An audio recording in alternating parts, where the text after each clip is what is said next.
नमस्कार दोस्तों, मैं जीजे ऑनलाइन स्टडी में आपका स्वागत करता हूं। मैं राजेश यादव। हमने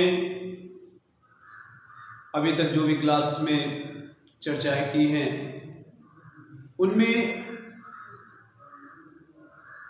ये मानकर चलिए, चाहे वो प्रागैतिहासिक काल से हो या फिर सिंधु घाटी सभ्यता जो प्रथम नगरी सभ्यता थी उससे हो या फिर वैदिक काल से हो, लगभग जितने टॉपिक हमने दिए हैं, जितने भी उसमें सार तत्वों को हमने जोड़ा है और हमने इतने प्रयास किया है, उसमें ज़्यादा से ज़्यादा देने का प्रयास किया है। जैसा कि इसमें फॉर्म भी आया है, पीसीएस का फॉर्म भी है और उस फॉर्म को सब लोग भर भी रहे हैं, तो इसको मानकर चलिए इसमें से लगभग आपके सारे, खासकर इतिहास में अगर उन क्षेत्रों से प्रश्न आता है, अगर वैदिक काल से आया, सिंधु से आया या क्या कहते हैं प्रागैतिहासिक काल से आया या पाषाण काल से आया, तो उसमें से आपको बाहर जाने की जरूरत नहीं है। आप इससे ही काफ़ी पर्याप्त मात्रा में जो है क्वेश्चन आप पढ़ा सकते हैं। तो हमने वैदिक काल को समाप्त किया है और अब इसके पश्चात हम अगले क्रम में बढ़ते हुए हम यहाँ पर देखेंगे कि 6वीं शताब्दी ईसा पूर्व में भारत की राजनीतिक स्थिति क्या थी, इस समय क्या परिवर्तन आया और उन परिवर्तनों में कौन कौन सी ऐसी चीज़ें थी जो सामाजिक, आर्थिक, राजनीतिक और सांस्कृतिक रूप से जो है कितना बड़ा बदलाव आया, कितना बड़ा सामाजिक इन चीज़ों में चेंजिंग आई। ये सब कौन से ऐसे कारण थे जिसके वजह से जो है ये चर्चा हुई। हमने इसकी पहले भी चर्चा किया था, जो है मैं वैदिक काल की चर्चा करूंगा यहाँ पर थोड़ा सा, कि वैदिक काल में हमने देखा कि जब कालक्रम को निर्धारित किया जा रहा था तो उस समय इस बात की चर्चा किया गया था कि जब 1000 तक यानी 1500 ईसा पूर्व से लेकर 1000 ईसा पूर्व तक के बीच में ऋग्वैदिक काल की हमने चर्चा की थी। तो ऋग्वैदिक काल में यानी कबीलाई ढांचा था, लेकिन धीरे धीरे क्या होता है उसमें जो है परिवर्तन होता है, उसमें राजनीतिक परिवर्तन आता है, उसमें सामाजिक परिवर्तन आता है और आर्थिक परिवर्तन आता है और सांस्कृतिक परिवर्तन आता है, और जाकर जो है फिर देखते हैं कि 1000 से 6वीं शताब्दी ईसा पूर्व के बीच में जो है एक महान परिवर्तन दिखाई देता है और उस महान परिवर्तन में उत्तर वैदिक काल को जो है शामिल किया जाता है। और उस उत्तर वैदिक काल में जो है सबसे बड़ी जो मूल चीजें हैं, जो मूल फंडा थी, जो है जिसकी वजह से जो है इतना बड़ा परिवर्तन आता है सामाजिक रूप से या आर्थिक रूप से, वह था आयरन अर्थात लौह का जो है प्रयोग, यानी लोहे का प्रयोग हुआ। और मैंने बताया कि लोहे के प्रयोग जो है होने से कितने बड़ा जो है परिवर्तन आता है, जिससे आर्थिक परिवर्तन भी और सामाजिक परिवर्तन दोनों चीजें सामने आती हैं, जिसमें यह देखा जाता है कि नगरों का विकास भी धीरे धीरे होने लगा, जहां पर लोग ग्रामीण संस्था यानी ग्राम में रहते थे, गांव में रहते थे, वहां पर जो है व्यापारी वर्ग सामने आने लगे। अगर धार्मिक रूप से देखें, यहां पर थोड़ी सी ब्राह्मण धर्म का बोलबाला भी था, हालांकि सामाजिक ताने बाने में जो है काफी जटिलता आ चुकी थी, और उस जटिलता के पीछे सबसे बड़ी चीज कर्मकांडी व्यवस्था थी, जहां पर समाज जो है कर्म के आधार पर बटा था, वहीं पर अब जातियों के आधार पर बढ़ गया, और यही जातियां धीरे धीरे चलकर आगे चलकर वो है काफी जटिलता उसमें देखने को मिलती है। जहां पर स्त्रियों की दशा अच्छी मानी जाती थी ऋग्वैदिक काल में, वहीं पर जो है स्त्रियों की दशा भी जो है धीरे धीरे परिवर्तन होने लगता है। तो 6वीं शताब्दी ईसा पूर्व में जो है आइए हम देखते हैं कि यहाँ पर जो है किन किन चीजों को हमें अध्ययन करना है। सबसे बड़ी चीजें जो है वो है राजनीतिक परिवर्तन क्या होता है, आर्थिक क्षेत्र में कौन सा परिवर्तन होता है, वहीं पर देखेंगे हम सांस्कृतिक क्षेत्र में कौन सा परिवर्तन होता है और सामाजिक क्षेत्र में। तो आइए हम देखते हैं 6वीं शताब्दी ईसा पूर्व, शुरुआत करते हैं 6वीं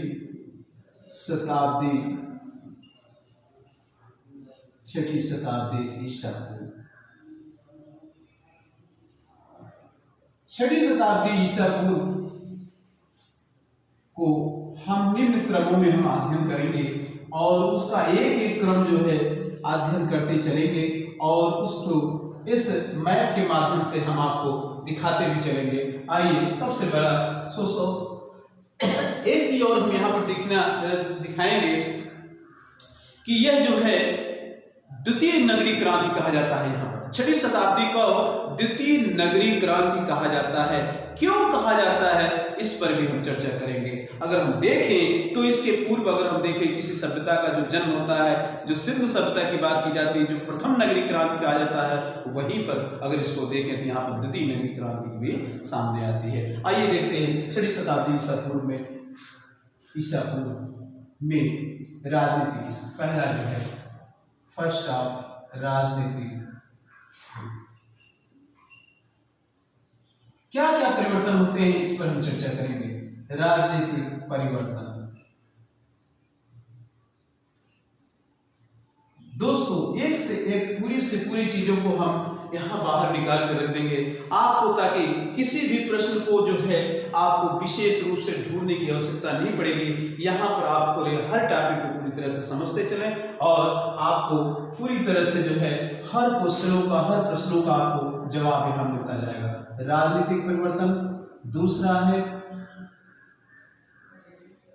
आर्थिक क्षेत्र में परिवर्तन, आर्थिक क्षेत्र में परिवर्तन,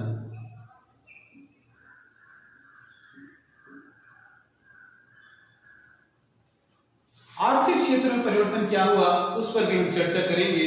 तीसरा आपको आप देखते हैं सांस्कृतिक परिवर्तन और सामाजिक क्षेत्र में क्या परिवर्तन हुआ। आइए देखते हैं सांस्कृतिक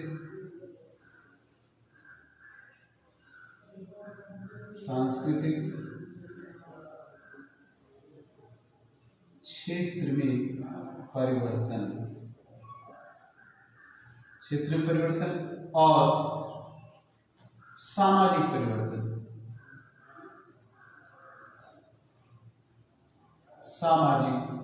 परिवर्तन। छठी शताब्दी ईसा पूर्व में सबसे पहले हम जिस भी बात चर्चा यहाँ पर करेंगे वह है, देखते हैं इसे और किस प्रकार से समझा जा सकता है। जैसे राजनीतिक परिवर्तन की आप बात करते हैं कि राजनीतिक परिवर्तन में किस प्रकार से राजनीतिक परिवर्तन हुआ उस पर भी यहाँ हम देखेंगे। अब हम थोड़ा सा पीछे चलते हैं, छठी शताब्दी से पूर्व चलते हैं, थोड़ा सा 15 से 1000 के बीच में थोड़ा सा बात कर लेते हैं। हमने देखा वहां पर जो है राजा अर्थात वहां का जो राजतंत्र था वह कैसा था, वह कबीलाई ढांचा था। ठीक है, कबीलाई ढांचा था, इसका मतलब है वहां पर सिर्फ ग्रामीणी अवस्था थी, यानी ग्रामीण व्यवस्था थी।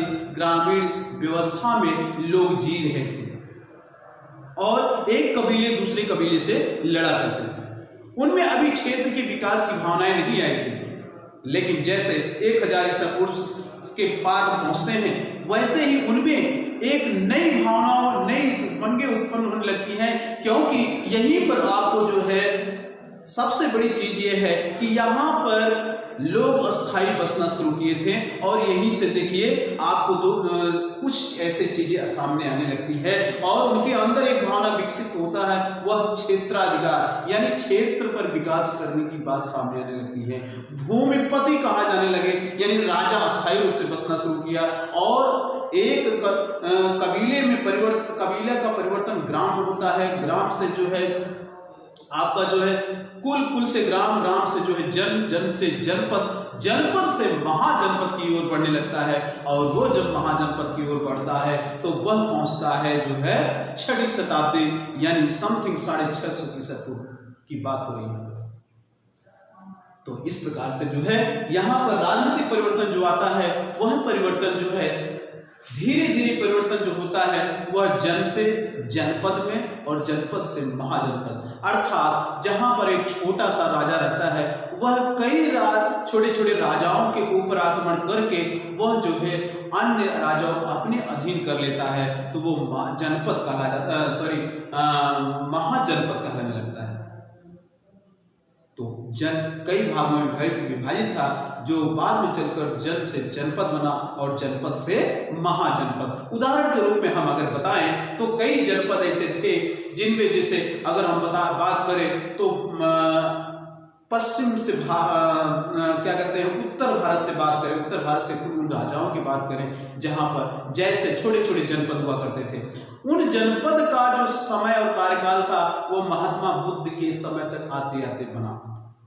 लेकिन इसके पूर्व की बात कर रहे हैं, इसके वर्तमान तक नहीं, क्योंकि महात्मा बुद्ध के समय और महात्मा बुद्ध के बाद जो यही जनपद महाजनपदों में परिवर्तन होने लगे, क्योंकि एक राज्य दूसरे राज्यों पर आक्रमण करना शुरू कर दिए। तो आइए यहाँ पर देखते हैं, जब राजनीतिक परिवर्तन जो होता है वह जन यानी प्रारंभ में जन रहते हैं, जन से परिवर्तन होता है जनपद में, ठीक है, और वही जनपद से परिवर्तन होता है महाजनपद। महाजनपद, अगर महाजनपद की हम बात करें तो उसमें जो है आपको वत्स, मगध, ठीक है, ये सब महाजनपद थे। कोसल महाजनपद में आए। तो ऐसे उदाहरण आपको जो है अभी हम चर्चा इसके बारे में करेंगे। फिर आइए देखते हैं आर्थिक क्षेत्र में कौन सा परिवर्तन आता है, इसके बारे में पहले हम एक बायोडाटा बना लेते हैं, इसके बाद हम एक एक करके जो है सारी चीजें जो हम देखते चलेंगे। तो यहाँ पर आर्थिक क्षेत्र में परिवर्तन आता है वह होता है व्यापार वाणिज्य। इसमें जो है आर्थिक क्षेत्र में क्या क्या परिवर्तन आता है इसको भी हम देख लेते हैं। पहले इसको डायग्राम बनाते हैं। व्यापार और वाणिज्य, व्यापार और वाणिज्य में परिवर्तन आता है, ठीक है। यानी इस समय तक आते आते, महात्मा बुद्ध के समय तक आते आते इसमें जो है बहुत बड़ा परिवर्तन आता है, और यह परिवर्तन व्यापार के रूप में आता है। जिस नगर में जो जिस राज्य में व्यापार को संरक्षण दिया जाता है, यानी व्यापारियों को संरक्षण दिया जाता है, वह राज्य धीरे धीरे, वह राजतंत्र धीरे धीरे प्रफुल्लित हो जाता है और विकसित होने लगता है, और धीरे धीरे नगरों के रूप में जो है विकसित होने लगता है। और उस नगर में जो है बड़े बड़े व्यापारी, बड़े बड़े धनाढ्य लोग जो है रहा करने लगते हैं। तो इससे क्या होता है, इससे सामाजिक, आर्थिक और राजनीतिक तीनों चीजों में जो है विकास होता है। अच्छा, व्यापार और वाणिज्य में विकास, क्योंकि व्यापार में एक चीज और भी देखी जाती है, इसमें जो है एक राज्य दूसरे राज्यों में जो है व्यापार करने जाते हैं। अंतरराष्ट्रीय व्यापार भी हुआ करता था इसमें जो है। उसके साथ साथ और भी क्या चीजें सामने आती है, वो है मुद्रा का प्रचलन। यानी 6वीं शताब्दी ईसा पूर्व तक आते आते यहाँ पर मुद्रा का प्रचलन भी शुरू हो गया था। आप इसके पूर्व देखेंगे तो किसी प्रकार का जो है मुद्रा का प्रचलन नहीं दिखाई देता है। अगर आप देखें निष्क की बात करें, जो निष्क एक आभूषण था ऋग्वैदिक काल में, वहीं पर अगर उत्तर वैदिक काल में आप देखेंगे तो निष्क एक जो है माप तोल की इकाई बन गई थी, यानी एक सिक्का बन गया था, और उस सिक्के से जो है विनिमय का माध्यम बन गई थी। तो उसी प्रकार से यहाँ पर भी जो है आप देखेंगे कि मुद्रा का प्रचलन भी धीरे धीरे शुरू हो गया। इसके बाद क्या आता है, इसके बाद आता है श्रेष्ठी। श्रेष्ठी वो होते थे जो व्यापारी हुआ करते थे, यानी जो राजा का संरक्षण में रहा करते थे, यानी राजा उनको संरक्षण दिया करते थे, और वो व्यापार एक राज्यों से दूसरे राज्यों में हुआ करता था। अभी हम उसकी भी चर्चा करेंगे यहाँ पर जो है कि व्यापारी कौन कौन से जनपदों में जाया करते थे, स्थल मार्ग और जल मार्ग में किस प्रकार से व्यापार हुआ करता है, उसकी हम लंबी चर्चा करेंगे। उसके बाद क्या होता है कि राज्यों द्वारा संरक्षण, इन्हें ये जो श्रेष्ठी थे, इन श्रेष्ठी को जो है राज्यों द्वारा संरक्षण दिया जाता था। इसका क्या मतलब है, यहां समझने वाली बात है कि राज्यों द्वारा संरक्षण अर्थात जो व्यापारी थे उन्हें जो है मार्गों में सुरक्षा व्यवस्था प्रदान की जाती थी, उन्हें सैनिक प्रदान किया जाता था, क्योंकि उस समय की जो स्थितियां थी क्योंकि वो जंगली एरिया थी, रास्ते जंगल से होकर गुजरते थे और रास्तों में जो है डाकुओं की जो है टोलियां हुआ करती थी। डाकू ऊपर आक्रमण करके उनके माल को छीन लिया करते थे। तो इन पर जो है सुरक्षा के लिए जो है राज्यों से संरक्षण दिया जाता था। इन्हें धन धान्य से परिपूर्ण किया जाता था, इनके व्यापार के लिए धन भी दिया जाता था। तो इस प्रकार से जो है राज्यों द्वारा संरक्षण यानी राजाओं द्वारा जो है इनको संरक्षण दिया जाता था। अब देखिए ये जो राज्य के व्यापारी थे वो व्यापारी क्या करते थे, व्यापारियों द्वारा राजा को मदद भी दी जाती थी। व्यापारियों द्वारा, हालांकि इसकी चर्चा आगे करेंगे हम, व्यापारियों द्वारा राजा को संरक्षण। ध्यान दीजिएगा कि जो अब देख लीजिए यहां पर राज्यों ने के द्वारा व्यापारियों की संरक्षण दिया जा रहा है, ठीक है। यही व्यापारी आवश्यकता पड़ने पर वह राजा की भी मदद करता है। अगर राजा किसी राज्य पर आक्रमण करता है तो वह उस समय जो है इनको धन धान्य से जो है परिपूर्ण करता है, यानी उन्हें खाद्य पदार्थों की भी सब देता है, यानी किसको, राजा को, ताकि वह अपने सैनिकों की जो है युद्ध स्थल पर उनको खाने पीने की व्यवस्था की जा सके और उन्हें पैसे रुपए से भी जो है मदद करता था। तो कहने का मतलब है कहीं न कहीं दोनों एक दूसरे से जो है इस प्रकार से जुड़े हुए थे कि ताकि वो जो है और दोनों एक दूसरे को विकास में जो है मदद कर रहे थे, ठीक है। तो कुल मिलाकर यहाँ पर जो आर्थिक परिवर्तन देखने को मिलता है वह इन सब कारणों से देखने को मिलता है। और इसके बाद जो है इसमें एक चीज और आती है आर्थिक परिवर्तन में, इससे एक फायदा होता है, यही जो है द्वितीय नगरीय क्रांति। याद रखिएगा दोस्तों, पूछा जाता है कि द्वितीय नगरीय क्रांति कौन सी थी। तो द्वितीय नगरीय क्रांति जो हुई वह 6वीं शताब्दी में हुई, वो भी किस क्षेत्र में, वह भी जो है कृषि और व्यापार में। इसे द्वितीय नगरीय क्रांति क्यों कहा जाता है, आगे चलकर हम इसकी चर्चा करेंगे। इसमें जो है कृषि और व्यापार के क्षेत्र में काफी बढ़ोतरी हुई, व्यापार, ठीक है। हमने बताया था कृषि यानी आयरन यानी लोहा के आने से जो है कृषि के विकास में जो है दिनोत्तर यानी दिनों दिन जो है क्या कहते हैं उत्पादन की मात्रा बढ़ती जा रही थी और जैसे जैसे उत्पादन बढ़ता गया वैसे वैसे जो है व्यापार में भी जो है विकास होना शुरू किया, यानी अत्यधिक माल उत्पादन से जो है लोगों में जो है बेच कर यानी उसको जो है विक्रय करके अपनी आवश्यकताओं की पूर्ति करते हैं। जब आवश्यकताओं से अधिक धन आने लगता है तो उसका कहीं न कहीं जो है प्रयोग होना शुरू होता है और वो चीजें दिखाई देने लगती है जिससे धीरे धीरे नगरों का विकास होना शुरू हो जाता है। तो इसीलिए यहाँ पर देखिए द्वितीय नगरीय क्रांति कहा जाता है। अच्छा, इस नगरीय क्रांति यानी ये जो कृषक हैं ये कृषक अपना माल व्यापारियों को बेचते हैं, व्यापारी जो है इसे ले जाकर अन्य राज्यों में बेचते हैं और उससे प्राप्त होने वाले धन जो है अपने प्रयोग के लिए, अपने राज्य के प्रयोग के लिए, राजा को देने के लिए और साथ में उस स्थल पर बसने के लिए जहां पर जो है नगर, जहां पर ये व्यापारी बसे वहीं पर जो है एक धीरे धीरे जो है एक क्षेत्र बन जाता है और उस क्षेत्र में नगरों का विकास होने लगता है। बड़े बड़े जो है सेठों श्रेष्ठियों की मंजिलें बना करते हैं और उसी में से जो है कुछ ऐसे भी लोग आते हैं सामने जो छोटे छोटे कार्य को भी इसी में जो है अंजाम दे देते हैं और इससे भी उनका जो है विकास होने लगता है। तो अगले देखिए, आइए सांस्कृतिक परिवर्तन में क्या आता है इसकी भी हम यहाँ थोड़ा सा चर्चा करते हैं। सांस्कृतिक परिवर्तन में देखिए, सांस्कृतिक परिवर्तन में देखिए होता क्या है, सांस्कृतिक परिवर्तन में दो चीजें सामने आती हैं। एक पर तो सांस्कृतिक परिवर्तन में जैसे क्या होता है कि धर्म में परिवर्तन आता है, यानी 6वीं शताब्दी में जो है जहां अगर हम इसके पूर्व जाएं तो ब्राह्मण धर्मावलंबी यानी ब्राह्मण धर्म का बोलबाला था। कर्मकांड का इतना अधिक जो है जटिलता थी जिसके कारण यह समाज पूरी तरह से करा रहा था। यानी यहाँ पर जो ब्राह्मणवादी व्यवस्था थी उन्होंने जो है व्यापारियों पर प्रतिबंध लगा दिया, यानी नमक पर व्यापार रोक दिया, विदेशों से व्यापार करना रोक दिया गया और एक दूसरे के सूद और ब्याज पर भी धन लेना बंद कर दिया था। साथ में जो है सामाजिक कुरीतियां भी आने लगी जिससे जो है यहाँ पर बौद्ध और जैन धर्म का जो है उदय होता है।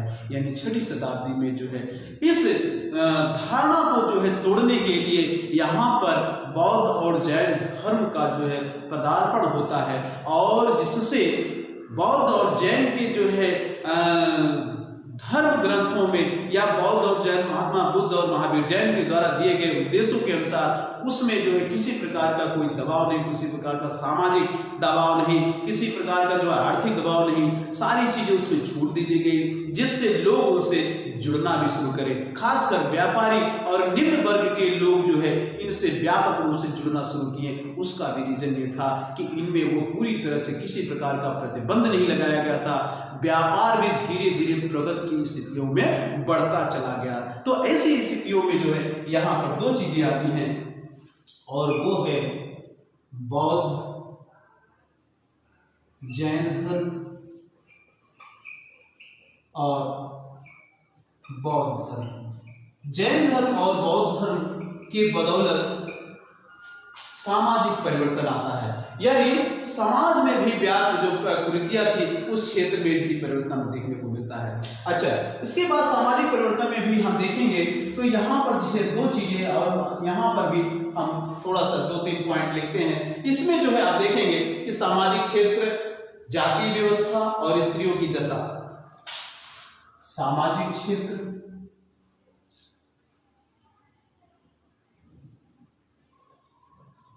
जाति व्यवस्था,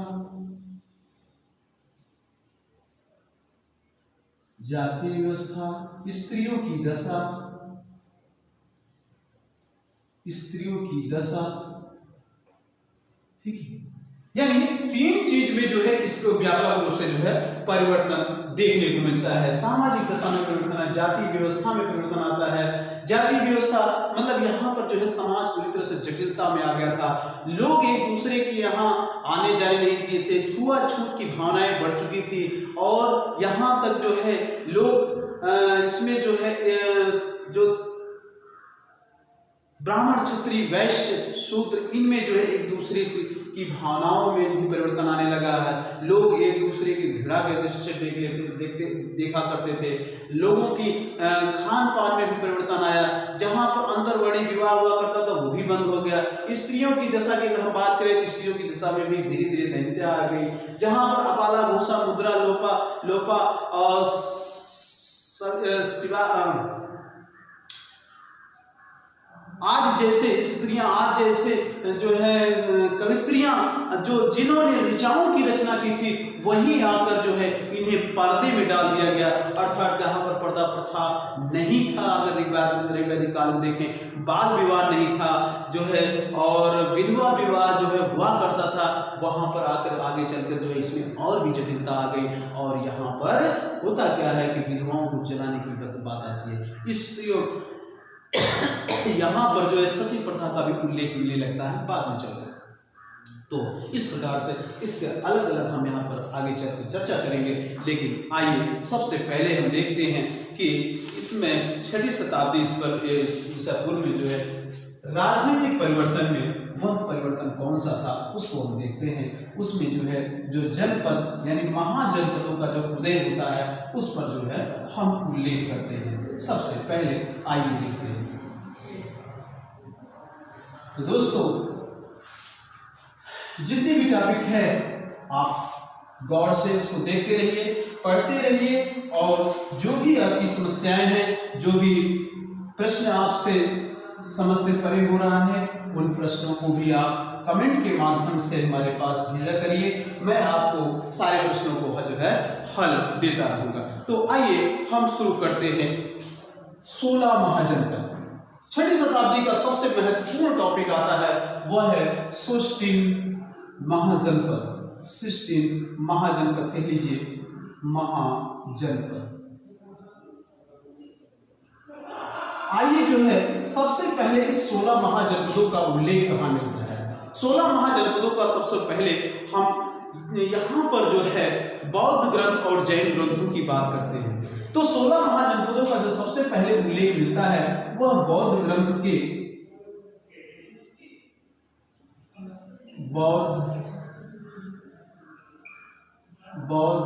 के अंगुत्तर निकाय।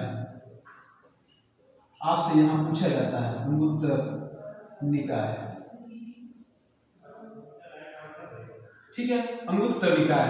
यानी प्रश्न ये आता है कि 16 महाजनपदों का सबसे पहले उल्लेख कहाँ मिलता है, किस ग्रंथ में मिलता है। तो आपको 4 ऑप्शन दिया जाएगा, उसमें जो है बौद्ध, जैन या कभी काल जो है नाम करके देता है बौद्ध ग्रंथ के कौन से, अंगुत्तर निकाय दे देगा। और वहीं पर जो है अगर हम देखें तो जैन ग्रंथ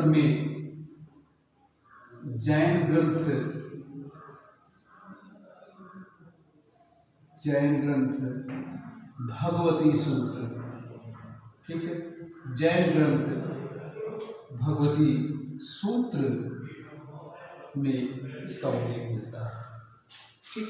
तो 16 महाजनपद का जो उल्लेख है उसका सर्वप्रथम जो है बौद्ध ग्रंथ के अंगुत्तर निकाय में मिलता है, वहीं पर जैन ग्रंथ के भगवती सूत्र में जो है इसका उल्लेख मिलता है। अब वो 16 महाजनपद कौन कौन है, उन 16 महाजनपदों का जो उल्लेख मिलता है उसकी हम यहाँ पर जो है चर्चा करते हैं। तो एक एक की चर्चा हम करते चलेंगे कि ये जो 16 महाजनपद हैं वो कहाँ पर है, उनकी राजधानियां कौन सी है, वो किस मामले में उनकी विशेषताएं क्या है, वो क्यों प्रसिद्ध है, इन सब की जो है यहाँ पर हम चर्चा करेंगे। तो सबसे पहले आइए यहाँ पर हम लिखते हैं महाजनपद, ठीक है। इसके बाद इनकी राजधानी क्या है, इनकी राजधानी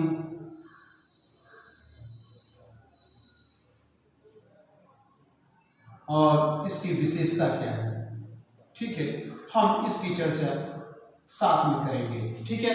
तो यहाँ पर जो है हम विशेष रूप से जो है सबसे पहले हम शुरुआत करेंगे ऊपर से, यानी जो 16 महाजनपद थे, वो जो 16 महाजनपद थे ऊपर से, यानी जम्मू कश्मीर के साइड से लेकर, यानी ये पहले तो भारतीय उपमहाद्वीप की हम चर्चा करें तो भारतीय महाद्वीप के अंदर जो है यानी जो पाकिस्तान का जो क्षेत्र है प्लस साथ में बांग्लादेश का जो क्षेत्र है वो क्षेत्र जो है भारतीय उपमहाद्वीप और अफगानिस्तान का कुछ क्षेत्र मिलाकर जो है भारतीय उपमहाद्वीप के नाम से जाना जाता था। पहले इसकी आप समझिए, इसे समझिए। इसके बाद जो है हम यहाँ पर चर्चा करेंगे कि ये पाकिस्तान का जो क्षेत्र है, हम यहाँ पर आपको दिखाते हैं कि पाकिस्तान का भी क्षेत्र आप देख लीजिए, क्योंकि ये जो जनपद है महाजनपद उसमें आपको जो है इनका उल्लेख मिलता है, ठीक है।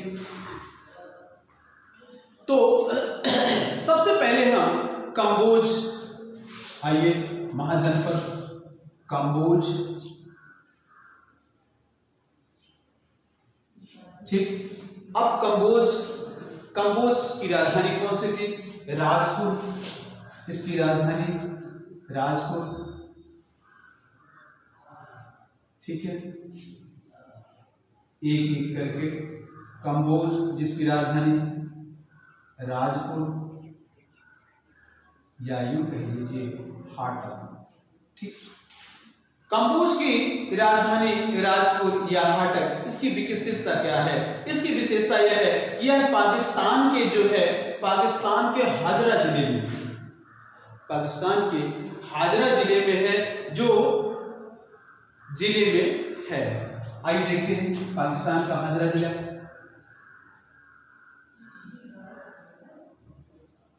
ये आपको दिख रहा है, ये कंबोज, ठीक।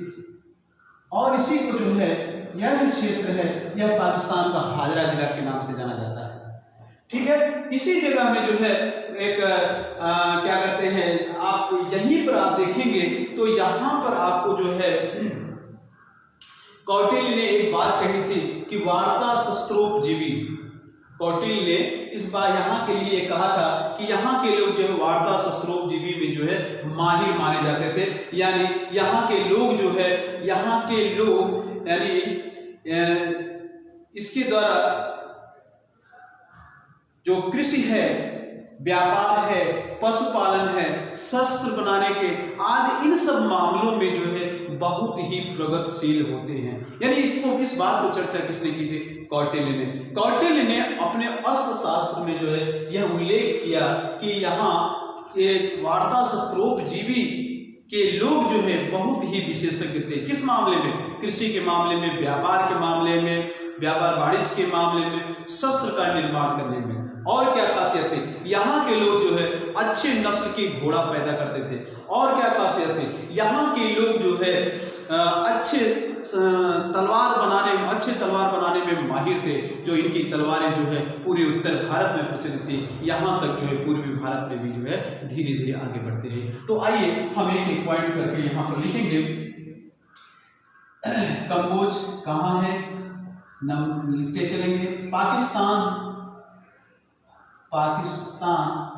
के हाजरा जिले में, पाकिस्तान के हाजरा जिले में, ठीक है, पाकिस्तान के हाजरा जिले में स्थित है। कौटिल्य ने इसके बारे में क्या कहा था? कौटिल्य ने अपने अर्थशास्त्र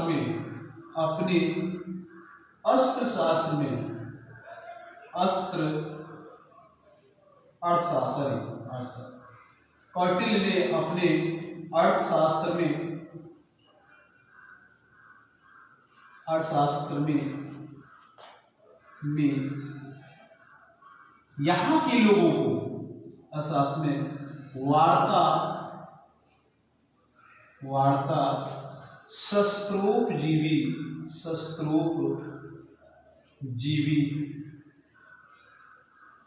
के माहिर, वार्ता शस्त्रोपजीवी के माहिर थे। अब वार्ता शस्त्रोपजीवी क्या है, किस किस क्षेत्र में माहिर थे, उस पर आप ध्यान दीजिएगा। जैसे कृषि, व्यापार, ठीक है, वाणिज्य, शस्त्र निर्माण, ठीक है, यानी व्यापार, वाणिज्य, शस्त्र और किस क्षेत्र में? पशुपालन के क्षेत्र में।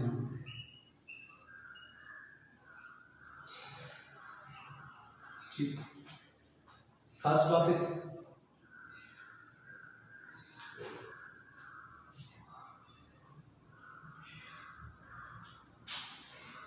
आपसे जो प्रश्न पूछा जाता है कि वह कौन सा स्थल है प्राचीन भारत में, वह कौन सा स्थल है जहां से जो है अच्छे नस्ल के घोड़े पैदा किए जाते थे? प्रश्न 1, वह कौन सा स्थल है जहां से, जिसकी राजधानी हाटक थी या राजपुर थी, तलवार बनाने के माहिर थे? तो आइए यहाँ एक पॉइंट और लिखते हैं। अच्छे नस्ल के घोड़े पैदा करते थे। ठीक है दोस्तों, वहीं पर जो है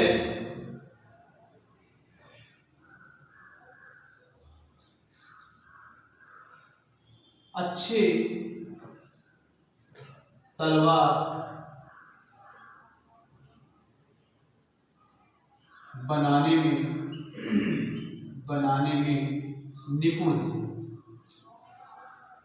मोस्ट इंपॉर्टेंट है दोस्तों, ठीक, अच्छे नस्ल के जो है तलवार बनाने में, अच्छे नस्ल के घोड़ा उत्पन्न करने में, यानी घोड़ा पैदा करने में आदि यहाँ के लोग जो है माहिर थे। यानी पशुपालन की जो बात करी जा रही है, पशुओं को जो है नई नई वेराइटियां या नए नए नस्लों को जो है यहाँ पैदा करने के जो है माहिर थे। कहाँ के लिए? कंबोज के लोग। ठीक है, अब आगे देखते हैं। कंबोज के बाद आइए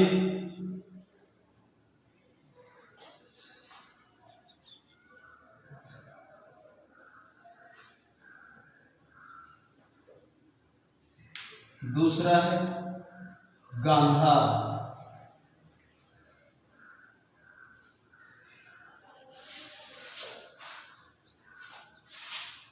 दूसरा है गांधार। हाँ दोस्तों, गांधार जिसकी राजधानी जो है, दो राजधानी हुआ करती थी, वो है एक जो है तक्षशिला, तक्षशिला, और दूसरी है पुष्कलावती, पुष्कलावती। पुष्कलावती को चरसद्धा भी कहा जाता है, या चरसद्धा, चरसद्धा, चरसद्धा, ठीक, चरसद्धा। आइए देखते हैं हम ये गांधार कहाँ है। गांधार जो है यह गांधार यहां हम देखेंगे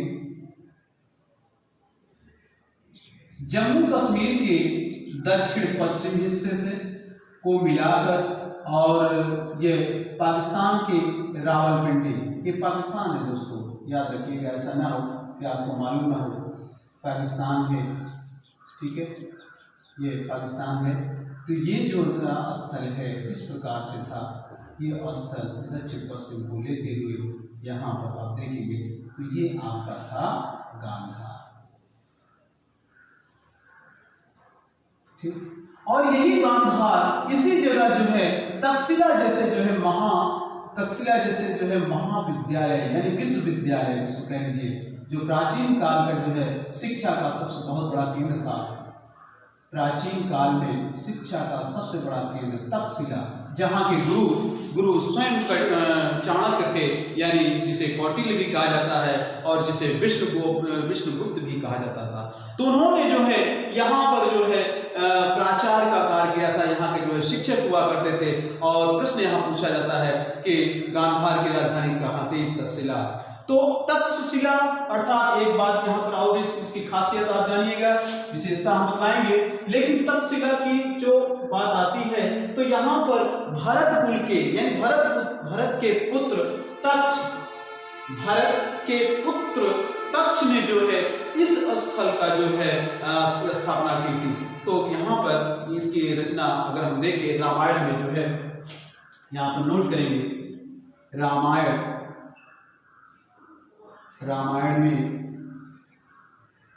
में कहा गया है कि भरत के पुत्र तक्ष ने इसकी स्थापना की थी।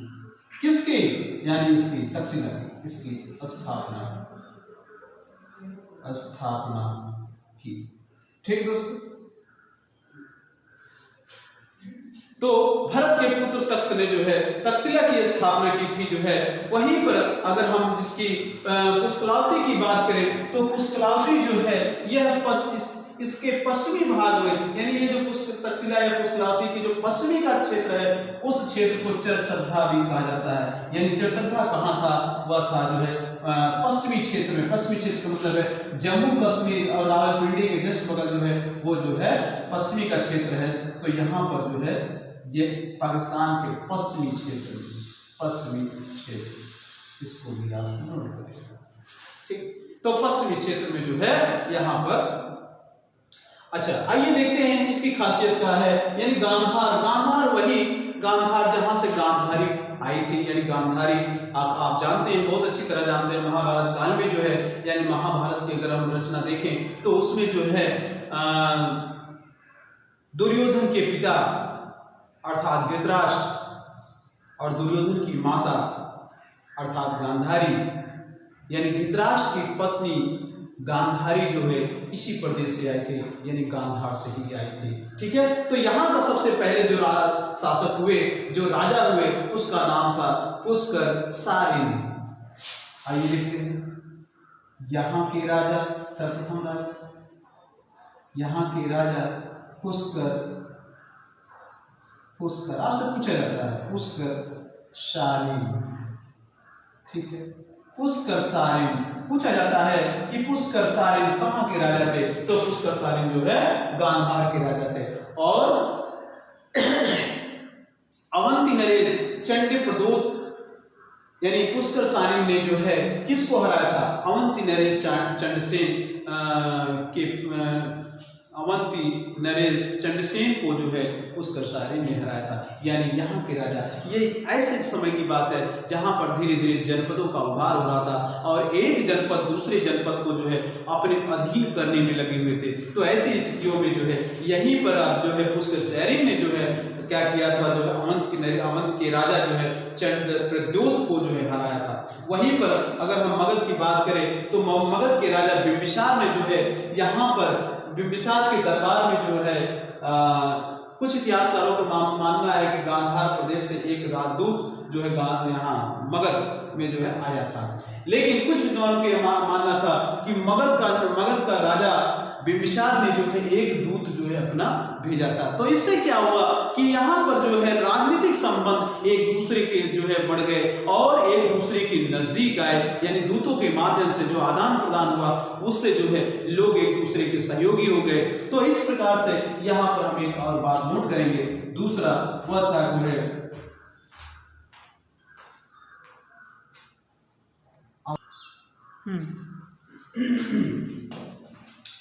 अवंती नरेश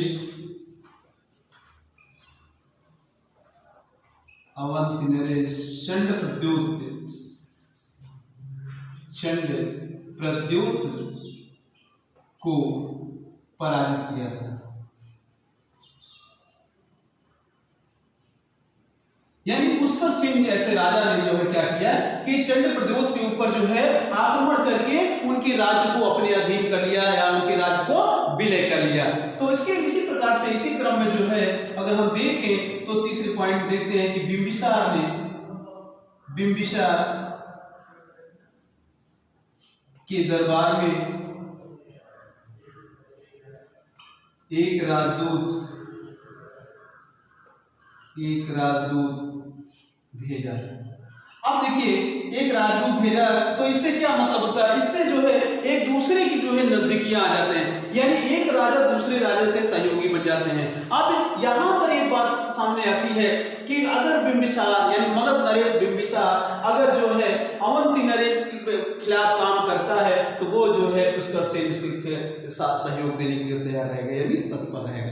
तो इस प्रकार से जो है यहाँ पर अगर देखें तो एक जो संबंध बनता है यानी कहां से, यानी गांधार से और बिंबिसार मगध से जो है एक दूसरे से जो है राजनीतिक आर्थिक आदि चीजों में जो है सहयोगात्मक भावना जगती है। तो इस प्रकार से आज का वीडियो यहीं तक हम जो है देखते हैं। अगले दिन जो है अन्य जो है जो बचे हुए महाजनपद हैं उन पर हम चर्चा करेंगे। आपको यह वीडियो कैसा लगा आप कमेंट जरूर करिए और इस जो है इसको देखिए, बराबर देखिए और इस पर जो है सब्सक्राइब करिए, लाइक करिए और जो है शेयर करिए। बहुत बहुत धन्यवाद।